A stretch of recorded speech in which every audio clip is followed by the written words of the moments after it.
Bre. Ini beli. Lagi kenceng banget nih. Masuk. Buru.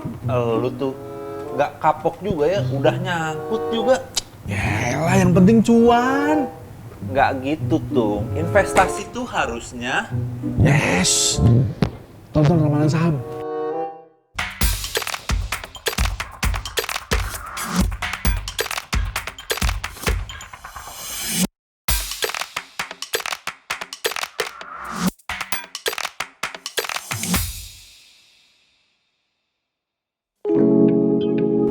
Oke Sobat Bisnis, kembali lagi di program Ramalan Saham. Nah, itu dia Sobat Bisnis.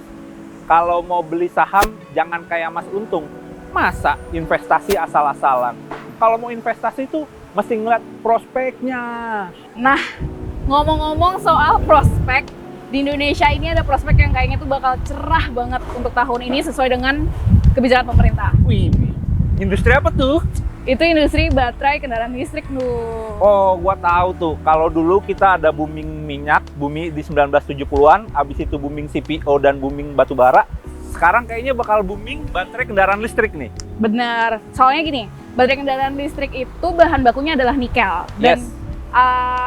kita patut disyukuri Indonesia adalah produsen dan negara yang memiliki sumber daya nikel terbesar di dunia. Wah, itu makanya pada akhir 2019 Presiden Jokowi menghentikan ekspor nikel ya, yang membuat nikel terbang tinggi. Iya, harga nikel global melesat langsung.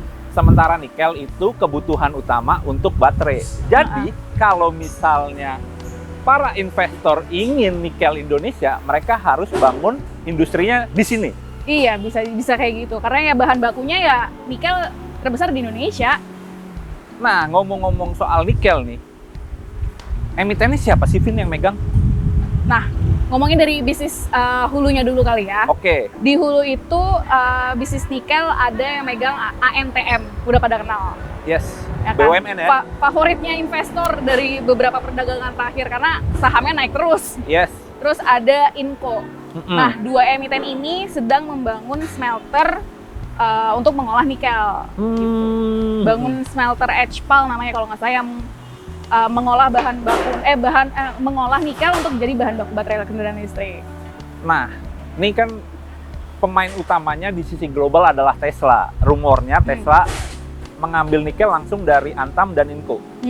Ya, rumor-rumornya memang seperti itu. Tapi sendiri, Teslanya ini kan belum datang-datang nih ke Indonesia, dan kedatangan Tesla tuh ditunggu-tunggu banget sama investor. Dan jadi kejelasan baru gitu, kayak mau untuk memulai babak baru dari industri baterai kendaraan listrik Indonesia. Nah, Vin, ngomong-ngomong salah Antam sama Inco, harga nikel tahun lalu terbangnya tinggi, bahkan sampai dengan 2021. Kinerja mereka so far gimana sih? Kalau untuk Inco sama Antam ini kinerjanya emang untuk dari nikelnya sendiri luar biasa ya. Yeah. Apalagi Inco itu labanya tuh naik 40 ribuan persen untuk sampai kuartal 3 2020 aja ya.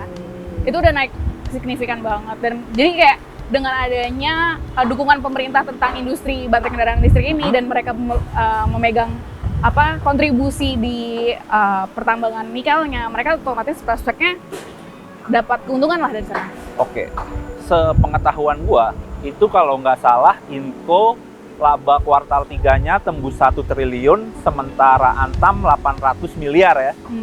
Wih, mantep banget.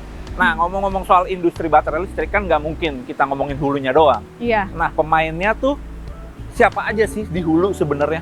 Nikel nih prospeknya bagus banget. Yang menarik banget nih, Bu, bukan hanya Antam dan bukan hanya Inco aja yang main di hulu nikel. Udah ada beberapa emiten yang lirik-lirik gitu deh ke bisnis industri nikel. Siapa aja tuh? Ada HRUM, nama kode efeknya. Dia itu pertambangan batu bara, tapi mulai dari tahun lalu dia udah kayak menyicil portfolio di saham perusahaan nikel.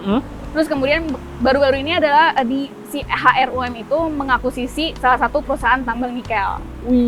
Selain HRUM, ada namanya emiten kode efeknya KKGI. Oke.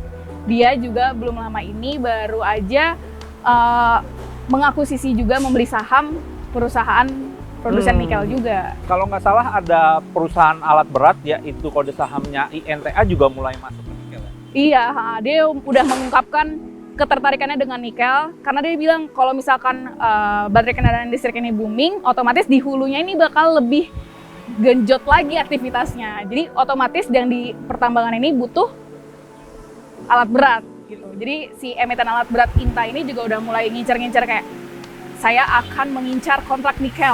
Wih, ngomong-ngomong soal industri baterai kendaraan listrik, kan kita nggak cuma ngomongin hulunya doang nih, Vin. Hilirnya gimana sih?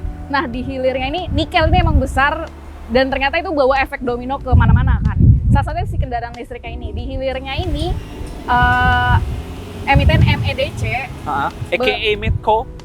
Medco, itu dia baru aja melaunching namanya SPKL, Stasiun Pengisian Kendaraan Listrik. Jadi kayak biar baterai si mobil-mobil listriknya itu bukan isi bensin tapi ngecas.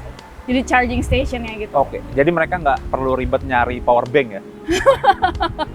Nggak, tapi itu bercanda. Nah, selain daripada Medco, siapa lagi sih, Vin? Selain Medco, ada emiten AKRA kode efeknya. Oke. Kalau si AKRA ini dia tuh emiten distributor BBM. Ya kan? Dia udah punya bisnis SPBU kerjasama dengan BP, investor dari luar. Nah, dia juga udah mengungkapkan kesiapannya kalau misalkan emang ingin ekspansi ke pembangunan SPKL, dia udah siap. Dia mengungkapkan dari lahan sudah cukup. Kemudian investornya itu memiliki pengalaman dan teknologi yang luar biasa di SPKL di negeri asalnya. Pemerintah juga telah memproyeksikan bahwa industri baterai kendaraan listrik bisa menaikkan PDB hingga 350 triliun. Wah, itu angka yang gede banget ya, Vin? Iya, dan holding industri baterai kendaraan listrik ini namanya Indonesia Battery Corporation. Ini itu bakal dibentuk semester 1 2021, Bu. Wah, Vin, ngomong-ngomong soal proyeksi gimana nih, Vin? Waduh. Untuk industri kendaraan baterai listrik. Waduh, kalau soal prospek dan proyeksi gue nggak bisa ngomong. Tapi kita langsung aja ke Kepala Riset Infovesta, Pak Wawan Hendriana. Langsung. Halo Sobat Bisnis, saya Wawan Hendrayana, Kepala Analis dari Infovesta. Ya memang sih ini sesuatu yang positif ya, karena sekarang juga di dunia itu memang arahnya sedang booming tentang mobil listrik, terutama di negara maju seperti China, juga di Eropa, itu memang mobil listrik sedang ya pelan-pelan terus menanjak penjualannya mengalahkan mobil yang berbahan bakar fosil. Tetapi salah satu komponen termahal dalam mobil listrik adalah baterainya. Nah, baterainya sendiri saat ini lebih banyak yang menggunakan nikel. Indonesia sendiri adalah produsen nikel nomor 2 terbesar di dunia. Jadi dengan adanya mobil listrik ini ya sebetulnya berarti industri nikel di Indonesia itu dapat tumbuh. Karena kalau di Indonesia kan ada larangan ekspor biji nikel ya. Jadi dengan adanya itu berarti seharusnya kalaupun kita mau ekspor nikel itu sudah harus diolah menjadi olahan yang harusnya memberikan nilai tambah. Ini dipandang positif untuk baik dari sisi teknologi maupun dari pertumbuhan ekonomi di Indonesia. Bahwa industri baterai listrik ini itu tidak akan langsung jadi di tahun ini atau bahkan di tahun depan ya. Sekalipun sekarang sudah ada pembicaraan dan juga sudah diresmikan juga ada induk atau holding untuk baterai listrik di Indonesia. Tapi kan itu butuh waktu. Investasinya juga besar sekali, yang saya baca butuh 180 sampai 230 triliun, jadi itu tidak akan jadi cepat. Jadi sebetulnya untuk emiten nikel di Indonesia saat ini, yang ada adalah ekspektasi bahwa dengan penjualan baterai listrik ini, penjualan nikelnya akan naik, akan ada nilai tambah. Tapi kalau itu mungkin baru akan terjadi mungkin 2 atau 3 tahun lagi betul-betul nilai tambah dari baterai listriknya itu. Soalnya saat ini itu produksi baterai listrik menggunakan nikel itu paling baru 5%. Kebanyakan itu untuk nikel dibutuhkannya adalah stainless steel untuk baja, itu yang masih paling besar untuk saat ini. Jadi emiten nikel di Indonesia saat ini yang betul-betul membuat pendapatan mereka naik adalah kenaikan harga nikel. Oke, kalau kita bicara sektor nikelnya sendiri memang mereka sudah naik signifikan sekali ya. Jadi ya oke, kalau investor bisa melihat 3-5 tahun ke depan, harga sekarang mungkin masih layak untuk beli. Tapi kalau untuk investor yang mencari dari sisi trading jangka pendek di bawah setahun mungkin masih akan cukup beresiko level sekarang, karena betul-betul kalau di tahun ini itu berarti pendapatannya para emiten tadi itu tergantung kepada naik turunnya harga nikel. Kalau dari sektor lain, sebetulnya kalau dari sisi valuasi relatif masih murah, itu mungkin dari sektor otomotif, Astra sih masih murah, tapi betul-betul akan terimbas oleh mobil listrik itu mungkin nanti ya, kita bilang 2 atau 3 tahun lagi. Mungkin paling cepat kalau begitu sektor keuangan yang sekarang masih relatif murah. Dari sektor keuangan pasti akan ada imbasnya, karena dari sisi industri sebegitu besar pasti butuh banyak sekali industri pendukung, dan itu akan membutuhkan pendanaan yang pasti besar sekali juga, dan di sisi inilah sektor keuangan akan ikut membantu. Lalu ketiga, mungkin nanti setelah baterainya jadi, otomatis kan dari sisi penjualan mobil listrik di tanah air seharusnya juga bisa lebih murah dan seterusnya. Jadi mungkin nanti dari sektor otomotif akan imbasnya positif juga. Ya, tentu saja saat ini masih dalam tahap membangun ya, dan juga masih dalam tahap proposal. Berita terakhir sudah ada, Tesla sudah mengajukan proposal untuk masuk ke baterai mobil listrik di Indonesia. Tapi tadi implementasinya pasti butuh waktu, dan menurut saya paling cepat 2 atau 3 tahun lagi itu baru betul-betul itu dapat realisasi. Jadi optimis dalam jangka panjang, tapi dalam jangka pendek kalau mau mencari saham tadi yang betul-betul langsung terimbas kan salah satunya produsen nikel. Tapi kalau dari sisi pendapatan mereka baru akan terimbas dengan mobil-mobil baterai listrik yang sudah jadi ini, kita harus menunggu 2 sampai 3 tahun. Jadi kalau sekarang betul-betul yang dilihat adalah pergerakan harga nikelnya.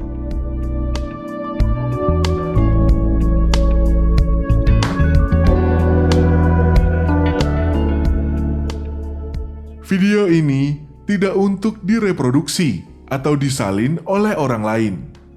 Rekomendasi apapun yang terkandung dalam video ini mungkin tidak cocok untuk semua investor dan tidak boleh digunakan sebagai penilaian tunggal untuk investasi. Meskipun informasi yang terkandung di sini telah diperoleh dari sumber yang kredibel, tapi tidak dapat dijamin. Semua hak dilindungi oleh PT Jurnalindo Aksara Grafika. Perbanyak referensi dan selamat berinvestasi.